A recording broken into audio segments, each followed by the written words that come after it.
अस्सलामुअलैकुम, welcome to Learners Academy. I am Rita Bashir और आज जो हमारा टॉपिक है वो है the process and accuracy of clinical judgement.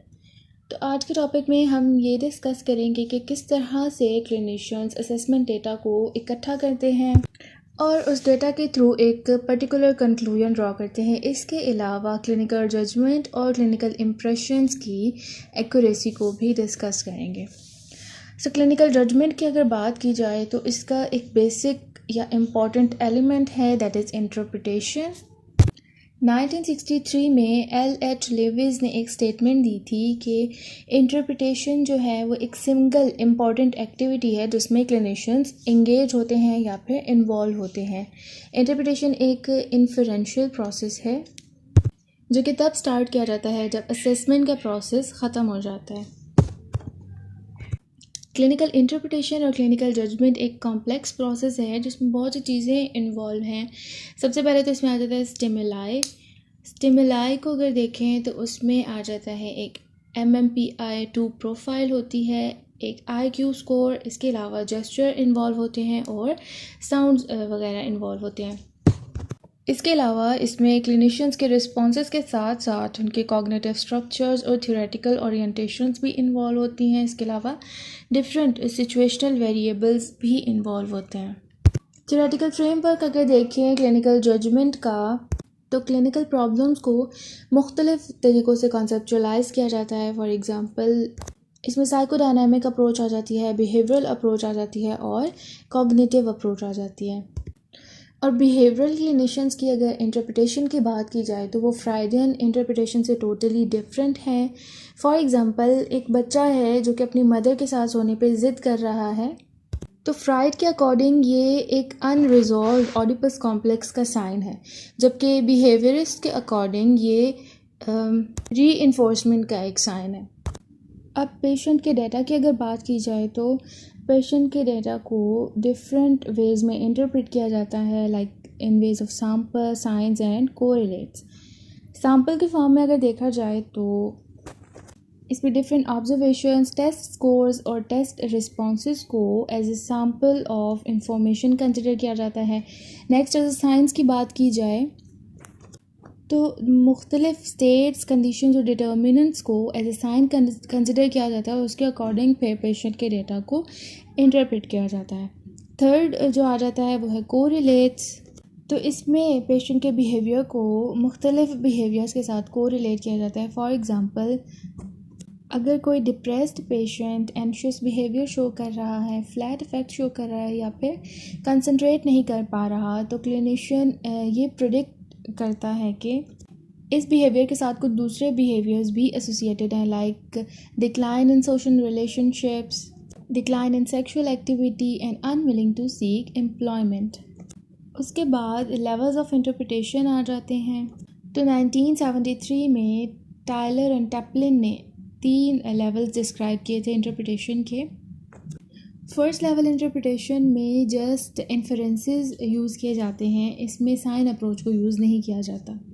Level 2 interpretation में क्लिनिशियन 2 तरह के इन्फरेंसेस ड्रॉ करता है, that is generalisation and hypothetical construct. Generalisation में क्लिनिशियन पहले पेशेंट को ऑब्जर्व करता है और उस ऑब्जर्वेशन की बेसिस पर ये कंक्लूड करता है कि किस रीज़न की वजह से पेशेंट ये बिहेवियर शो कर रहा है। दूसरा जाता है हाइपोथेटिकल कंस्ट्रक्ट। तो हाइपोथेटिकल कंस्ट्रक्ट में डिस्क्रिप्टिव जनरलाइजेशन के बजाय इनर स्टेट्स इन्वॉल्व होती हैं। और फिर लेवल 3 में इंडिविजुअल की सिचुएशनल अंडरस्टैंडिंग की बेसिस पे इंटरप्रिटेशन ड्रॉ की जाती है, या इंटरप्रिटेशन जो दी जाती है उसमें पेशेंट के डेवलपमेंटल, सोशल और साइकोलॉजिकल डिटर्मिनेंट्स इन्वॉल्व होते हैं।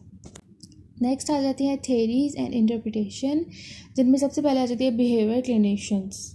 तो बिहेवियर क्लिनिशियंस का जो मेन फोकस है वो इंडिविजुअल के अंडरलाइंग स्टेट्स के बजाय उसके बिहेवियर पे होता है। बिहेवियर क्लिनिशियंस ज़्यादातर पर्सनल ऑब्जर्वेशंस और डायरेक्ट रिपोर्ट्स को यूज़ करते हैं। इसके अलावा जो बिहेवियर क्लिनिशियंस का इंटरेस्ट होता है वो लेवल 1 और लेवल 2 इंटरप्रिटेशन पे होता है। नेक्स्ट आ जाते हैं साइकोमेट्रिक अप्रोच। तो कुछ क्लिनिशियंस एम्पिरिकल और ऑब्जेक्टिव अप्रोचेस को यूज़ करते हैं जिसके थ्रू वो स्पेसिफिक क्राइटेरियाज़ को प्रिडिक्ट कर सकें। इसके अलावा साइकोमेट्रिक अप्रोचेस तब यूज़ की जाती हैं जब डिफरेंट डेटास को कोरिलेट करना हो। थर्ड आ जाती हैं साइकोडायनामिक अप्रोच। क्लिनिकल साइकोलॉजी में साइकोडायनामिक अप्रोच एक पॉपुलर या इम्पोर्टेंट ओरिएंटेशन है जिस पे जो थेरापिस्ट का फोकस होता है वो इंडिविजुअल के इनर स्टेट्स या डिटर्मिनेंट्स को आइडेंटिफाई करने पे होता है। इस अप्रोच में मोस्टली अनस्ट्रक्चर्ड क्लिनिकल इंटरव्यूज़ और प्रोजेक्टिव टेस्ट यूज़ किए जाते हैं और third level of interpretation use किया जाता है। उसके बाद अगर क्वांटिटेटिव और सब्जेक्टिव अप्रोचेस में डिफरेंस देखें तो क्वांटिटेटिव और स्टैटिस्टिकल अप्रोच जो है वो मोस्टली ऑब्जेक्टिविटी पे एम्फेसाइज करती है। इसके अलावा क्वांटिटेटिव प्रेडिक्शंस में मोस्टली क्लिनिशियंस अपने क्लाइंट्स को उनके डिफरेंट कैरेक्टरिस्टिक्स की बेसिस पे स्कोर करते हैं, जिसके थ्रू क्लिनिशियंस फिर दो कैरेक्टरिस्टिक्स के दरमियान कोरिलेशन डिटर्मिन कर सकते हैं। इसके अलावा अगर क्वांटिटेटिव अप्रोचेस के रिजल्ट्स या उनकी कंक्लूजन्स देखी जाएँ तो वो बहुत ज़्यादा कॉम्प्लेक्स होती हैं, जिसमें नंबर ऑफ डिटर्मिनेंट्स प्रेजेंट होते हैं। इसके अलावा क्वांटिटेटिव या स्टैटिस्टिकल अप्रोच में क्लिनिशियन ने क्लाइंट का जितना भी डेटा, उसके ऑब्जर्वेशंस या क्लिनिकल इंटरप्रिटेशन और जजमेंट से रिलेटेड जितना भी मटेरियल होता है उसका रिकॉर्ड रखना होता है ताकि उस रिकॉर्ड को या उस डेटा को क्वांटिफाई किया जा सके। नेक्स्ट सब्जेक्टिव क्लिनिकल अप्रोच आ जाती है। तो ये अप्रोच इंट्यूटिव और सब्जेक्टिव होती है और इस पे जो थेरापिस्ट या क्लिनिशियन का फोकस होता है वो इंडिविजुअल केसेस की जजमेंट पे होता है। इसके अलावा subjective approach totally private process होता है जिसमें समटाइम्स क्लिनिशियन खुद भी अपने क्लाइंट के रिस्पॉन्सेज में जो उसने क्यूज़ प्रोवाइड किए होते हैं उन क्यूज़ को आइडेंटिफाई नहीं कर पाता। देन 1997 में गार्ब ने एम्पिरिकल एविडेंसेस की बेसिस पे एक रिव्यू दिया कि क्लिनिकल जजमेंट में different forms of biases exist करती हैं, जिनमें रेस बायस, सोशल क्लास बायस और जेंडर बायसनेस आ जाती है।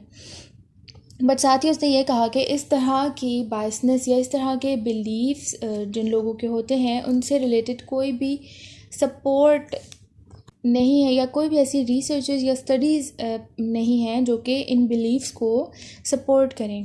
फॉर एग्ज़ाम्पल अगर किसी का ये बिलीफ है कि lower socio economic class patients जो हैं वो ज़्यादा सीरियस या डिस्टर्ब होते हैं as compare to higher socio economic class patients, या फिर female patients as compare to male patients ज़्यादा डिस्टर्ब और डिसफंक्शनल होती हैं, तो इस तरह के बिलीफ से रिलेटेड कोई भी सपोर्ट या रिसर्च मौजूद नहीं थी। बट कुछ बायसेस ऐसे भी थे जिनको स्ट्रॉन्ग एविडेंस से सपोर्ट कर रहे थे, लाइक ब्लैक और हिस्पैनिक पेशेंट्स जो हैं जिनको साइकोटिक मूड डिसऑर्डर्स होते थे उनको मोस्टली मिसडाइग्नोज किया जाता था as schizophrenics as compare to white patients. इसके अलावा मिडिल क्लास पेशेंट्स को ज़्यादातर साइकोथेरेपी के लिए रेफ़र किया जाता था as compare to lower class patients.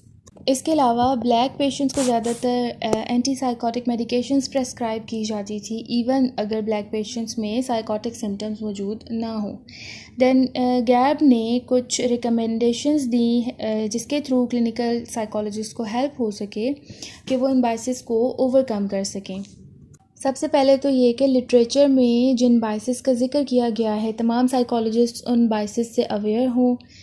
इसके अलावा जो डायग्नोस्टिक प्रोसेस यूज़ किया जाए या जो डायग्नोस्टिक क्राइटेरिया सेट किया जाए वो डायग्नोस्टिक मैनुअल्स के अकॉर्डिंग हो, और जब भी पॉसिबल हो तो क्लिनिकल जजमेंट या प्रेडिक्शन के बजाय स्टैटिस्टिकल प्रेडिक्शन को यूज़ किया जाए। अब क्लिनिकल अप्रोचेस की अगर स्ट्रेंथ्स देखी जाएँ तो जब कोई भी प्रॉपर टेस्ट अवेलेबल ना हो तो उस टाइम पे क्लिनिकल अप्रोच को यूज़ करके इंफॉर्मेशन को गैदर किया जा सकता है। इसके अलावा क्लिनिकल अप्रोच के थ्रू अनयूजुअल इवेंट्स को भी प्रेडिक्ट और जज किया जा सकता है। इसके अलावा क्लिनिकल जजमेंट में कुछ ऐसे इवेंट्स या इंस्टेंसेस इन्वॉल्व हैं जिनके लिए अभी तक कोई भी स्टैटिस्टिकल इक्वेशन डेवलप नहीं की गई। दैन स्टैटिस्टिकल अप्रोचेस के अगर एडवांटेजेस देखे जाएं तो स्टैटिस्टिकल अप्रोचेस में जो प्रेडिक्शंस दी जाती हैं वो ऑब्जेक्टिव और स्पेसिफिक होती हैं। इसके अलावा इन अप्रोचेस में हेट्रोजीनियस सैंपल्स इन्वॉल्व होते हैं और स्टैटिस्टिकल अप्रोचेस में बायसनेस, फटीग और बोर्डम के चांसेस बहुत कम होते हैं। अस्सलाम वालेकुम।